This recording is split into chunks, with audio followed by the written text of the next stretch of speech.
Good morning. We know that soon Jesus Christ is going to return. We don't know when, no exact date, and nobody knows. But there's one thing that we are told in the Bible this morning that I want to reiterate to the church today. I read this verse and talked about it a few years ago, but when I ran across it, I thought, well, now's a good time as any to talk about it again, to encourage not only you but myself to keep on keeping on. It's found in 2 Peter chapter 3, verse 14. Chapter 3, verse 14. It says, "Therefore, beloved, looking forward to these things, be diligent to be found by him in peace, without spot and blameless." Another part says, "Look forward to these things and be diligent to be found by him in peace." So let's see what they're saying here. Peter returns to the theme of being diligent. That means keep on keeping on in the light of Christ's return. We all know he's coming back. It's not time for the church to grow lax. It's not time for the church to grow lazy. We must continue on spreading the gospel and preaching and preparing not only ourselves, but as many of the other people that are lost in this world as we can, prepare them to also be ready when Jesus should come. Because folks, he's coming. And every day draws us nearer to that date. And one day, we're going to wake up on a day that we thought, well, maybe, and it's going to be the day. Or it could be the night. We should not become lazy, or as we talked about a lot at work, complacent, because Christ has not yet returned, but we should eagerly expect it at any moment. I told the church just the other day that through my life I've said, well, we're not going to see the next year because Christ is going to come. And it now has been many, many years later, and Christ still has not come.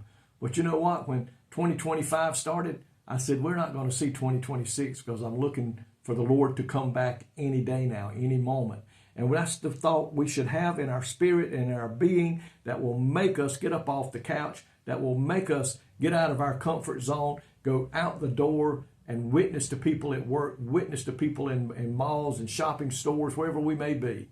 We meet somebody that we know does not go to church, we know has never claimed Jesus Christ as their Lord and Savior. Our priority should be witness to that person somehow, some way, but do it with love, do it with understanding that you and I were once in that position and we knew how we wanted people to talk to us, and we need to treat them the same way. This powerful hope of his return should encourage us to please him every day. We should please him in everything that we do. We should make every effort to live faithfully to him and live it in such a way that people see Christ in us. Folks, he's coming. He is coming soon. One day, our sighs, where we go, when's he coming? One day it's going to be a song. We're going to sing a new song, the Bible says. Our heartaches will all of a sudden become hallelujahs when that sound of the trumpet, the dead in Christ rise, and we leave this earth below.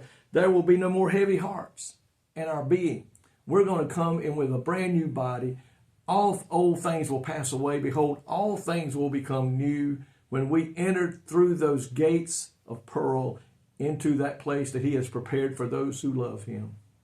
One day, no more pain, no more sickness, no more heartaches, no more deaths of loved ones.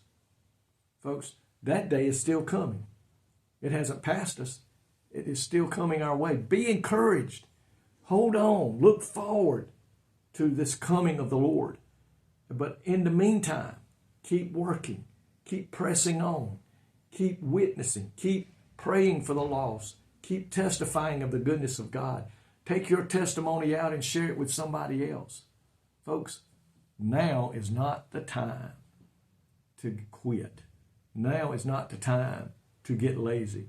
Now is not the time to get complacency and say, I'll let somebody else do it. No, you and I must be about our Father's business till he comes back.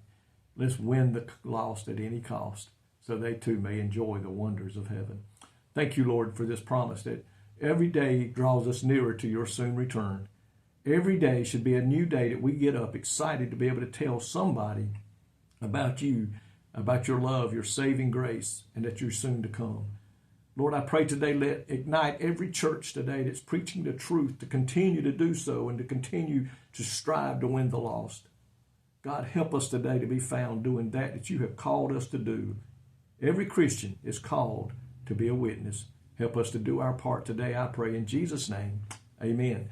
May God richly bless you today is my prayer. I love each and every one of you. Thank you for your prayers for me. I'm praying for you and look forward one day to meeting you in heaven. God bless.